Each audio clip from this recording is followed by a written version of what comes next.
Bom, então hoje são 13 de julho, nós vamos ver o Aparakshanubhuti, né, que é um texto atribuído a Shankara, e faltam só mais 3 reuniões para a gente, então, terminar o nosso livro. Eu vou abrir os meus slides, e quem quiser falar, lembra, levanta a mãozinha, porque a ideia era estarmos todos participando de fato, trazendo a nossa contribuição, conversando sobre o material. Deixa eu trazer para cá e abrir aqui. Hoje é o nosso 15º encontro. Opa! Hoje é o nosso 15º encontro, Aparakshanubhuti, isso. Vejam que eu estava falando, Meditações de Shankara sobre a cognição direta do Atman, que é uma tradução, uma das traduções possíveis ao Aparakshanubhuti, né? E aí só temos mais, provavelmente, 4 reuniões. 4 reuniões, mais um mês, para a gente fechar este livro e passar a um próximo, né? Eu até sugiro, eu vou mostrar hoje, a próxima reunião será sobre Atman Brahman no Vivekachudamani, e eu sugiro que vocês busquem uma tradução do Vivekachudamani, além das passagens traduzidas nesse livro, porque aí vocês vão ter mais elementos para aproveitar e trazer e contribuir aqui com a reunião. E eu acho que vai ser muito útil. Então, vamos ao nosso texto de hoje. Está todo mundo bem? Respirando? Bem, Aparakshanubhuti, essa palavra, eu fui procurar o que significa esse conjunto de expressões em sânscrito, em sânscrito, para entender bem esse título. Aparoksh significa percepção, experiência, cognição, captação direta. Tem uma das traduções que eu vi, inclusive, que ele diz assim, é uma não indireta percepção. Então, ele nega 2 vezes, é uma não indireta percepção. Porque falta, isso ficou bem claro, nas leituras que eu fui fazendo de outras traduções, esse texto é bastante referido, né? Que falta uma palavra que traduz exatamente essa ideia, mas é aquela coisa de direto, de reto, sem nenhuma intermediação. Esse aparoksh quer dizer que não tem um estado mental envolvido nessa percepção. Portanto, é mais do que percepção. Como o Alberto traduziu, que é uma das traduções muito usadas, cognição, porque tem esse sentido de gnose, de dhinana, que é essa percepção mais direta, sem influência de pensamentos. Então, é a cognição direta, ou a experiência direta, reta, ou a percepção, né, captação do absoluto, que ou do Brahman, ou do estado último, ou de Atman, né? Mas a palavra que está no título, ela traz essa ideia de o todo, o estado último, o supremo, né? Também é traduzido esse livro como autorrealização, mas entendendo que em inglês self-realization tem o sentido de auto no sentido de próprio, de ser, né? E realization tanto pode ser traduzido em português como realização, se a gente entender que essa realização não é uma prática, né? Mas é um estado de despertar, ou então próprio compreensão, né? Então, essa experiência direta do absoluto. E o livrinho vai tratar só disso, são 144 aforismos, ele é considerado uma introdução à filosofia Vedanta Advaita e é atribuído a Adi Shankara. Existem alguns questionamentos, mas ele tem muito a cara o jeito e é muito coerente com a forma como Shankara expõe o conteúdo. E ele é bastante baseado em algumas questões, algumas temáticas que a gente vê no budismo e nos Yoga Sutras, e nos Brahma Sutras também. Então, é muito interessante. Eu encontrei muitas traduções disponíveis em inglês, né?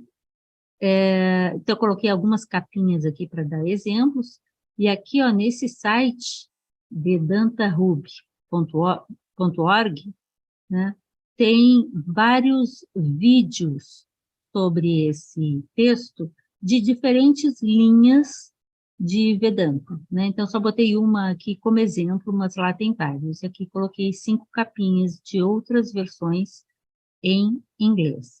E aqui embaixo eu coloquei também 2 sites que têm a tradução com as palavras em sânscrito, que me foi bastante útil, então também utilizei e coloquei aqui para ajudar vocês a terem mais ideias. Então, vamos adiante. Vamos ao próprio texto.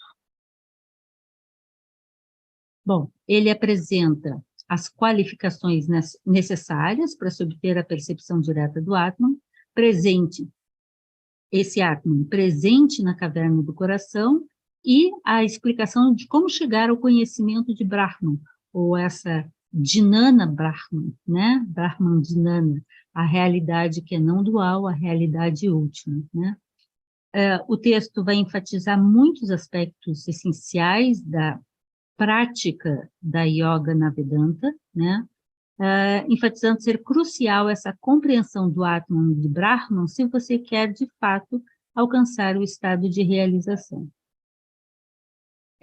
Também reforça muito o texto o papel da meditação, a meditação em Brahman, a meditação em Atman, e enfatiza que Atman não será conhecido ou vivenciado, né, sem a prática da meditação ou da yoga de forma adequada. E a forma adequada que eles muito vão enfatizar é um modo de estar dos estados mentais. Então, vai nos reportar aos Yoga Sutras de Patanjali com muita frequência, né? Então, apresenta uma versão vedantina dos 8 passos da yoga, dos Yoga Sutras de Patanjali, e seu comentário, a introdução que o Alberto faz, ele comenta algumas outras questões sobre a tradução também. Então, eu já coloco aqui o texto, e aí eu vou lendo o texto e vou fazendo alguns comentários. Daí, quem quiser comentar alguma coisa, levanta a mãozinha e me corta, né, para a gente ir conversando juntos. Então, como é comum, primeiro, aqui não estão os 144 slokas, né? Aqui estão eu não contei, mas uns 40, 50, né, que o Alberto recortou, talvez até um pouco mais que isso. Mas alguns aforismos, alguns sutras aqui, eles são, nesse texto, eles, como é muito comum na tradição indiana, eles vão repetindo. Por exemplo, ele diz assim, eu sou Atman porque isso, isso, isso, isso. Eu sou Atman porque isso, isso, isso, isso. Eu sou Atman porque isso, isso, isso. Então, eles vão se repetindo. E aí, o Alberto botou alguns exemplos também para não ficar muito extenso. Mas eu achei que é um texto que eu gostaria, quero trabalhar um pouco mais nele, por isso já fui guardando alguns links de algumas outras traduções, né? Então, como é comum, ele começa fazendo uma reverência ao seu guru, à força que o impulsiona, e a Srihari, dizendo que Srihari, que na verdade é um instrutor interno para ele, é o destruidor de avidya, né? Ele vai falar várias vezes sobre a avidya, que é a necessidade de afastar a avidya para que se possa ter a liberação. Aqui está uma exposição sobre os meios para alcançar a cognição direta de Atman, e assim chegar à liberação final. Somente os puros de coração deveriam meditar constantemente e com esforço na verdade aqui ensinada. Então, é exatamente isso que o Aparakshanobhuti vai mostrar. Uma introdução à Vedanta Advaita mostrando modos de se capacitar para alcançar essa percepção direta, cognição direta de Atman, de Brahman, e da realidade que é Atman, Brahman, são idênticos, né? E o primeiro tema, logo que aparece, depois dessas duas estrofes, o que vem, essas duas sentenças, o que vem é exatamente as 4 qualificações preliminares. Elas também vão aparecer no Vivekachudamani e em outros textos da tradição indiana, mas principalmente da Vedanta mesmo. As 4 qualificações preliminares são Vairagya, ou Viraga, Viveka, Shatsampati, que são os 6 tesouros, são os 6 estados da mente, e Mumukshutva, ou Mumukshuta. Tá? Tem formas diferentes de transliterar. E às vezes aparece Viveka como primeiro e Vairagya como segundo, outras vezes aparece Vairagya como primeiro e Viveka como segundo. Eu vi em outros textos isso também, né? Então, Vairagya. Eu vou na outra página comentar um pouco mais. Mas então, Vairagya é o primeiro, que é uma questão de desapego. Viveka, que é o discernimento, né? Shatsampati, que são os 6 tesouros. Sama, Dama, Uparati, Titiksha, Shraddha, e Samadana, né? E quarto, Mumukshuta, que é ser livre dos vínculos com este mundo. É a liberação, né? Somente a pessoa que possui essas qualificações poderia constantemente estar nesse estado de reflexão sobre como alcançar tal conhecimento, tal cognição, tal condição, tal percepção profunda. Então, eu vou dedicar um tempo maior para trabalhar com essas 4 qualificações. Fui dar uma olhada também em outros textos para trazer mais elementos para a gente conversar. Algum comentário? Viveka, aqui eu coloquei Viveka em primeiro lugar, né? Viveka é o discernimento sábio, a capacidade de discernir ou de discriminar com clareza entre o que é real e o que não é real, incluindo perceber claramente onde está a mistura entre essas duas condições naqueles objetos em que a gente tem a percepção, porque Brahman está em tudo, mas a manifestação, a dualidade, a pluralidade, a multiplicidade não é Brahman, mas Brahman está em tudo também. Então, a capacidade de perceber essa diferença, essa distinção, é discernimento e às vezes é traduzido como sabedoria também, né? Vairagya é traduzido como desapego, ou muito traduzido como renúncia, que seria a renúncia aos objetos do samsara e mesmo a renúncia ao samsara. Lembrando que samsara é o conceito, o nome dado ao estar associado, desculpa, preso, amarrado com o mundo das relações, com o mundo dual, com o mundo da multiplicidade, né? Então, ter apego, ter desejo, né? O desejo ou repulsão, ter elementos mentais de contato que nos fazem nos vincular a objetos de percepção, a objetos do samsara, né? Objetos que não são só coisas, mas também a ideias, a conceitos, a manifestações duais dentro do samsara, esse apego a esses elementos é o contrário de vairagya, né? Então, é o desapego, a renúncia, é não estar afeito a esses desejos e repulsões. As 6 disciplinas, ou 6 práticas, ou 6 virtudes mentais, né, chamados Shatsampati, são 6. E é interessante que, assim, elas estão muito relacionadas entre elas. É interessante tentar entendê-las nesse conjunto. E reparem uma coisa, a Shatsam, tem um sam, eu ponho com o dedo e não adianta. Tem um sam, Shatsampati, Samma, Samadana, tá? Esse sam diz respeito a manas, a mente que se movimenta, a mente que é utilizada para essa relação no mundo. Então, sama é traduzido como controle da mente, disciplina mental, manutenção no sentido de trabalhar com ela, né? Disciplina interna, enquanto dama é a disciplina externa, são os aspectos interiores do nosso ser,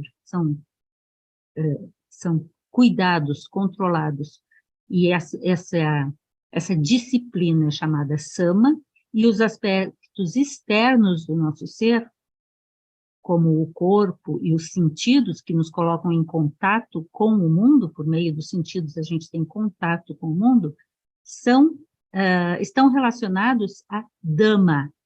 Então, dama é esse controle do corpo e dos sentidos, é a manutenção do sensorial, a manutenção no sentido do cuidado com o sensorial, então a disciplina externa. O parati é a prática de afastar a mente dessa conexão aos objetos externos, não estar com a mente colada nesses objetos externos, os objetos dos sentidos, mantê-la interiorizada, não percebendo sensorialmente esses objetos dos sentidos, ou seja, não deixar a mente se jogar nos objetos dos sentidos. Tá? A gente vai ver nos Yoga Sutras, e ele vai citar aqui, outra palavra para uma prática muito semelhante, mas aqui diz respeito apenas ao cuidado com o fluxo mental. O parati, isso, né? Titiksha é determinação, paciência, tolerância, força mental, fortaleza mental, manter a mente num estado de espiritualidade, em que o que é espiritual é que mantém, é que sustenta, é que está dominando os seus estados mentais, e não dando atenção aos sofrimentos pessoais, ao sofrimento, inclusive no texto usa a palavra dukkha, que dukkha, sofrimentos, não afetem esse estado de mente. Samadhana, que é o quinto dos 6 Shatsampati, seria a atitude mental de entrega, de doação ao estado de plena atenção ou de meditação. Seria essa atitude meditativa. E olha que legal, a palavra sânscrito é muito lógico. Eu não entendo de sânscrito. A pouca leitura e estudos que eu pude fazer em relação a textos que provêm do sânscrito sempre me chamou muita atenção como é fácil a gente olhar para a palavra e entender mais ou menos aonde ela vai chegar. Então, sama, dana. Dana é doação, é oferta, oferenda. E sama é estado mental. Então, é entregar o seu estado mental à meditação, à atitude meditativa, colocar seu estado mental numa condição meditativa. E Shirada, que é uma palavra bastante usada também na tradição budista, significa pistis. Opa, não, pistis é do grego, pistis é lá dos gnósticos. Sim, significa fé, confiança, convicção, devoção nesse sentido de que você tem certeza disso, né? É uma entrega mental. Então, vejam que eles têm uma relação entre eles, como a gente está trabalhando com tradução, e ainda de uma cultura muito diversa da nossa, eu peço desculpas, porque algumas palavras talvez eu não tenha conseguido traduzir tão bem, mas à medida que a gente vai trabalhando com elas, a gente vai entendendo mais do que o conceito isoladamente, mas esse conjunto, o que ele quer significar, e nesse caso, essas Shatsampati, essas 6 disciplinas mentais, são a preparação de um estado de mente, que veio com desapego, que veio com discernimento sábio, que está nesse estado e, finalmente, é como condição preliminar, gente, precisa mumukshuta, que é esse intenso direcionamento da mente à liberação. Nada mais importa. É foco único. É só isso que está ali presente na mente. E agora, os próximos aforismos, eles vão desenvolver um pouco as bases e as consequências desse estado mental, derivado dessas 4 qualificações. E também vai ficar bem claro no texto que, sem tais qualificações, não adianta nem seguir adiante. Aliás, diz isso no próprio texto. Tem que trabalhar as qualificações. Por isso que eu disse, acho que isso é muito apropriado, pelo menos eu penso assim, porque às vezes a gente fica discutindo a veste Sambhogakaya, que é uma veste elevada, daqueles bodhisattvas mais elevados, e a gente não sabe cortar a unha do pé ainda, né? Então, assim, a gente precisa de viveka, de vairagya, e é interessante que renúncia, sabedoria, chamata, né, devoção, dana, tudo isso também está na tradição budista, está na yoga, então a gente vai vendo se repetir, mas numa outra construção, esses mesmos ensinamentos. Alguém quer comentar alguma coisa? Levanta a mão. Então. Opa, fala, Bruno. Oi, a palavra samadana também, eu tinha visto que ela até pode ter uma relação com a palavra samadhi, não que é a mesma coisa, né? Samadhi acho que é a concretização de tudo isso, né? Eu É o que vem também entendi depois. assim, samadhi como Mas, sendo a concretização dessa condição.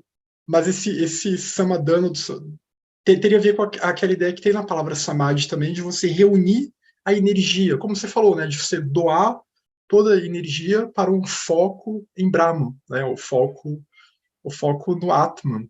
E a palavra sama, ela tem relação com a palavra, até em sânscrito é comum escrever ela com aquele acento em cima, a palavra sama, né? Então é comum usar, ela tem relação com chamata. Isso. No budismo, que é justamente a meditação de você estabilizar a mente, né? Você tentar deixar a mente menos perturbada para facilitar o desenvolvimento dessas outras virtudes, porque se a mente está muito agitada, como que vai focar no Atman? Isso eu acho muito interessante, Bruno, que você está comentando, e sempre me encantou. Quando o ensinamento é lógico, é coerente, ele, para mim, fica muito mais fácil de ser aceito, porque faz sentido. Como você disse, como eu vou me focar em Brahman se a minha mente está uma bagunça cheia de pensamentos pululando ali, né? Então, é muito bacana isso. Então, chamata, chamade, chamadana, né? A gente está dizendo é porque a gente não sabe falar sânscrito. Na próxima encadernação, quem sabe eu saiba, né? E a gente vai pensando isso. Obrigada, Bruno. Mas Então, quando eu vi essa palavra, assim, bem comprida, aparokshanubhuti, eu me lembrei desse prefixo, apá, que está lá na página 24, sobre sparsha, e que é a percepção sem aquela coisa do contato, não é isso? Que tem a ver com Atma Yoga, não é isso? Lá na página 24 tem uma explicação sobre isso que aparece, acho que no Mandukya Karika, que é a Sparsha Yoga. A Sparsha Yoga é a yoga sem Sparsha. Então, aparoksha está muito perto, né, Jane? bem legal. Vou olhar depois. Valeu, Mazé. Fala, Walter.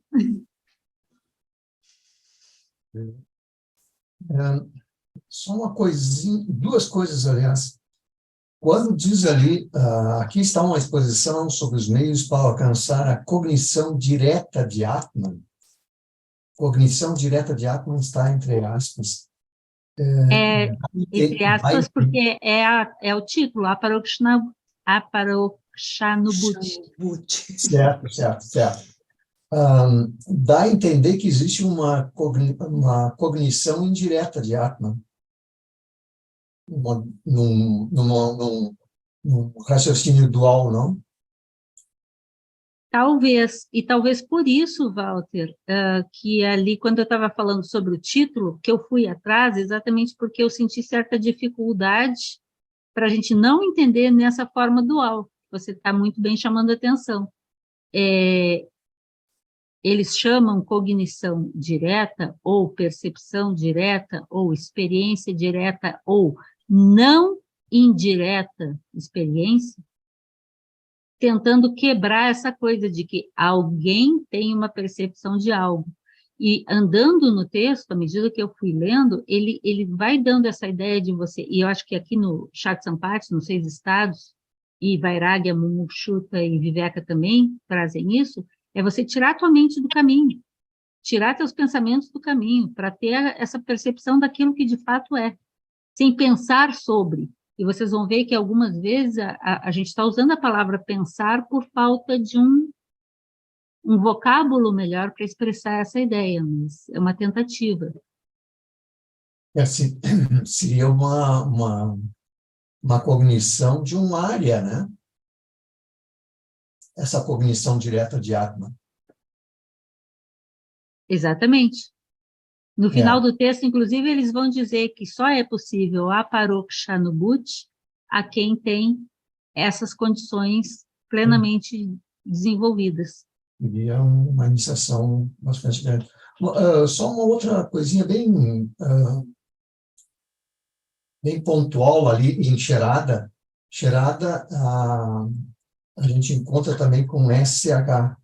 Sim. SH é arada, porque a Sherada com tracinho acentuados significa a mesma coisa que SH, então pode ser encontrado com SH. Exatamente. Isso é o que o Bruno estava chamando a atenção agora há pouco, que também Samadana a gente vai ver como chama, às vezes. Então, depende da forma de transliteração. Então, o Alberto trouxe, esqueci o nome do tradutor agora, é com V o nome dele. Então, assim, ele respeitou o principal autor que sabe ler sânscrito e escolheu uma forma de transliterar, mas é verdade, a gente vai encontrar sama como chama, né? Porque o som, o Bruno me corrija se ele entende melhor, ele é intermediário entre o nosso CH, que é mais X, né? E o S sibilante, assim. Então, é um som intermediário, mas eu não conheço para poder ajudar. Isso? Muito bom, Walter. Isso é bom para chamar a atenção de que a gente vai encontrar de outras formas também, né? Yara, diga. 2Ds também, isso Hã? acontece. Sherada, assim como tu escreveste, com 2Ds. Eu já encontrei. Também, já vi também, é verdade, já vi também. Então, tem algumas variações, né? Tem mesmo. Yara.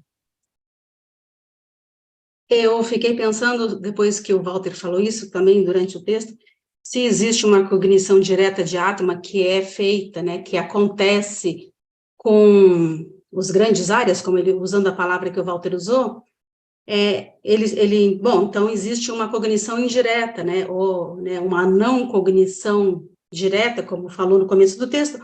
Eu fiquei pensando que essa cognição indireta seria mais ou menos o que as pessoas, na melhor das hipóteses, tentam fazer com a mente, né, a mente material, a mente, o intelecto. Então, isso é essa cognição indireta, quer dizer, você pode até compreender todos os passos, mas você não tem a cognição direta, aquela percepção, aquela cognição que já não tem mais dualidade.